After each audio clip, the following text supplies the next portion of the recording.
Hey everyone, this is Daniel Lee, and this is not a Melee Science episode.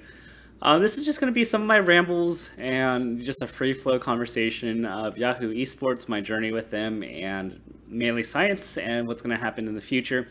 So first off, before I continue forward, I have to really give thanks to the Yahoo eSports team, from Travis Gafford, who brought me on the team to support Smash, to some of the people behind the scenes that have helped a lot, that because they're not on camera, they don't get the recognition that they deserve. So have to give a shout to Evan Campbell, Nikki, Simon, John, and and the other people who work behind the scenes to produce Melee Science. So they did the sound, they did the production, and they did the editing.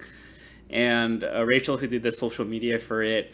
Part of the reason why it worked out so well was because I didn't have to worry about that stuff. I'm not really good at editing, or I don't want to spend time doing the editing or the producing of the episodes. That's just something I just like to come to things, and I like to talk about Melee. I like to talk about current events, and I like to keep people informed.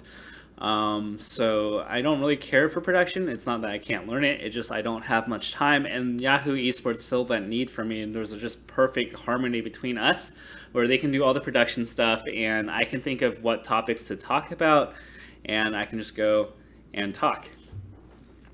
The cool thing about Yahoo, so how Melee Science got birthed was I started writing a lot, and eventually Yahoo eSports said, hey, do you want to produce content with us? Initially I started writing with them.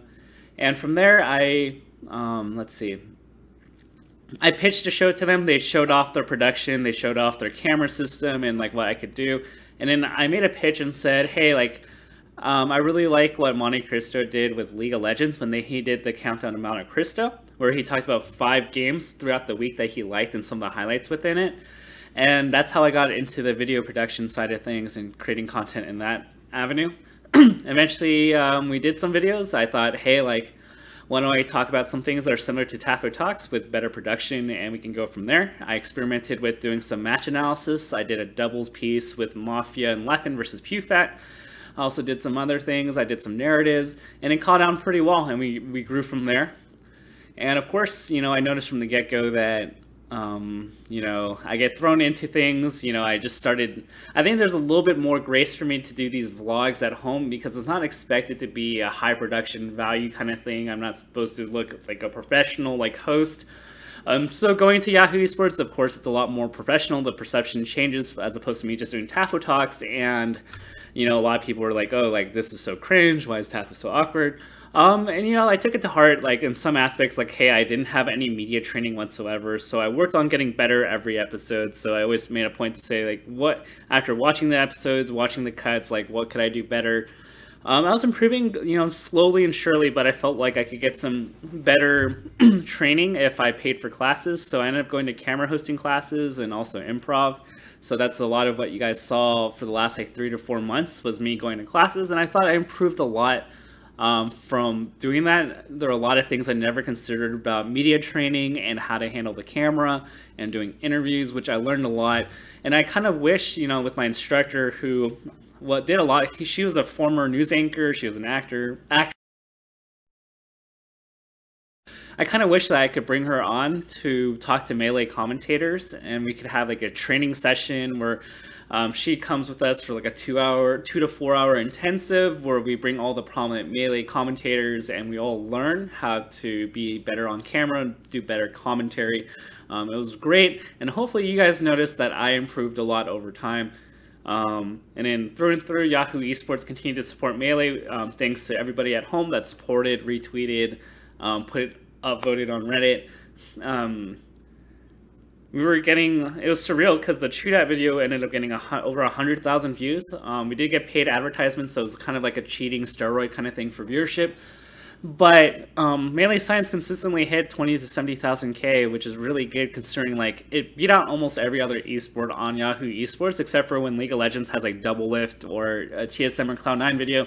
Melee Science really showed up in big ways, and I can really just say it's because the Melee scene is very adamant and very willing to share content and consume content. We're the obsessive people, and I think one of the big things I really appreciate about Yahoo eSports was that I was never forced to do a narrative that I didn't want to do. I was never forced to cover things I didn't really feel like would be good for the community. So sometimes once in a while, like Travis or somebody else would suggest like, oh, hey, do you want to talk about this topic? And I would tell myself, well, like, I don't want to bring drama into the community. I don't want to put this player in bad light. I'm not that type of person to really do that often. And I could reject content, and the mantra whenever I said like, hey, like, I don't really feel comfortable with this, was that I usually got met with, hey, like, I totally understand, we want to think about the community first, and the community is the most important. So Yahoo eSports really bought into not really selling out, not making a quick buck. They want to support the community, and of course you saw that with Smash Rivalries. You guys saw that when they're more than happy to do the moment of silence for Mr. LZ. They're always going to do that, and they paid me pretty well. I'm not going to reveal how much I got paid, but they paid me enough that I felt valued and that it was worth my time, and they really invested heavily in me. So I have to really give a huge thanks to Yahoo eSports. It's really sad that it ended so abruptly. I can't really talk about too many details in this video, but pretty much, the writing was kind of on the wall with the Verizon acquisition. You'd see articles that say like 2,000 people are going to get laid off at Yahoo, so it's kind of like hey, like, we're kind of nervous about it. And last week is when we got the news that Yahoo eSports was no longer a thing.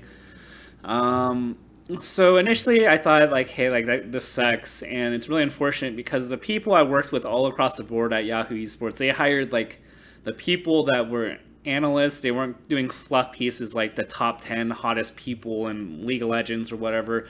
But these were people that went deep into the content of the game and the gameplay and the narratives. And unfortunately, we don't really see that too much anymore, even in traditional sports. It's a lot of fluff pieces and a lot of clickbait.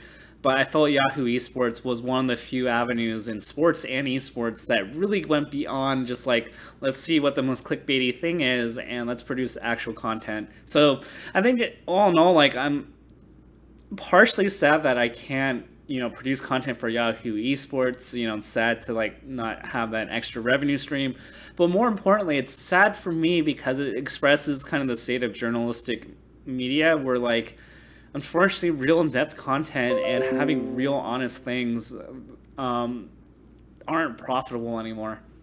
Everything's clickbaits, everything's memes, low content, low consumption. That's what gets the most viewers, and it's just unfortunate. That's the reality of things. So it kind of puts that dagger in my heart that maybe it could work in some avenue, but like, it just, that good content doesn't seem to monetize very well, and that's just the unfortunate reality of where we are in terms of media. I mean, you can look at a Facebook post or you can look at a Donald Trump tweet and that gets millions of views and it's low content. And then you have news avenues that quote a Donald Trump tweet and that's going to get like 10 million views. So that's just kind of the reality we're with. It's unfortunate. I wish, there could be things that could be done about it, but it is what it is. So yeah, that's my general take. As far as melee science goes, I'm exploring my options here. I'm gonna first of all take a little break with my schedule. You guys have probably wondered, hey, like, how do I fit in everything between the coaching, the getting married, maintaining a relationship, working at JPL, doing melee science, doing SSBM rank? Kind of wondering, you may be wondering, I get this question a lot, like, how do I manage my time?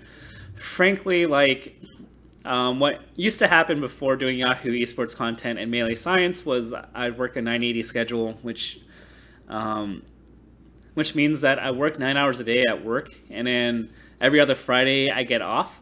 And prior to melee science, I'd really use that Friday to really relax and just unwind. I would run my errands that I can't get on the weekends. Like, I'd go to the DMV, I'd go to the bank, I'd go to dry cleaning, or I'd have lunch with a friend that I can't normally meet up with. Or I would do something completely relaxing. I would unwind, I would go hiking, I would go to the spa, I would get a massage, I would go to the hot tub. I would just need to unwind to just mentally escape from everything and recover. But because of my schedule, the office on any other day for Yahoo eSports. So every other Friday I was going, instead of relaxing, I was going to shoot Melee Science videos and writing the scripts and prepping for them. And on top of taking classes at night, on top of coaching Mango, on top of doing on top of managing having a fiance, on top of having to go to improv classes for learning, on top of researching and doing analyst work, on top of, doing leadership stuff with church, like, I was greatly overworked, and I really feel like for now, I want to go back to Melee Science, but I'm probably going to take like a month off to really just unwind and use those Fridays to just rest. But I am working with the former editors and producers of Yahoo eSports. We're really going to figure out, hey, like, what is the process flow to get it done, and how can we possibly pitch this to another esports content website and say, like, hey, would you be willing to pay for this concept, this show, and producing this show? We already have the numbers for it. We have the staff here from Melee Science and Yahoo eSports that could run this. So that's an option. Option 2 is I could try to run a Patreon to do this. And I think the main things I would need is I would need better production equipment, unless you guys find this setup to be okay enough where I just use this microphone. I use this microphone, I just talk, and then I send this over to a freelance editor. They add the spit and shine and polish, and they add clips over it, and they just make sure everything is smooth, that we can go that route and put it on Melee and on me. The third route, like, a lot of people are going to be asking, like, why can't I just edit and produce my own content? Like I said, time is a very limiting factor here, and between rendering and editing, that actually takes a lot of my time, and unfortunately I just don't have it. So that's almost out of the question. So if I have to do this all on my own, I'm probably just going to keep it Tafo Talks style, and that's the best I can do, unfortunately, just with the amount of time I personally have. I can't justify spending it. And I also want to continue to develop my career at JPL. And if I were to take a step back from developing myself in terms of advancing at NASA and JPL, like, I would like some monetary incentive. That's just a reality. So in the meantime, I'm always going to be talking. I might just do Tafo Talks in the interim, and whatever topic that comes up that's relevant, then we can go ahead and talk about it and just work from there. But once again, that's kind of just my thoughts on Melee Science and Yahoo eSports. I really appreciate everybody from Yahoo eSports that supported this, to everybody that has, watched the Yahoo eSports video.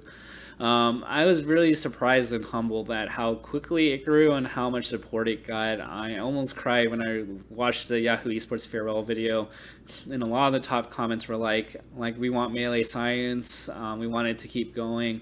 I think there was something with like 500 likes on YouTube about it, and when I was reading through the comments, like, I almost teared up. So thank you guys for supporting me and supporting the content that I produce and the Yahoo eSports team. Really couldn't do it without you guys, so really appreciate it. I'm kind of rambling here, so I'm just gonna cut it here for YouTube, and I can answer questions later.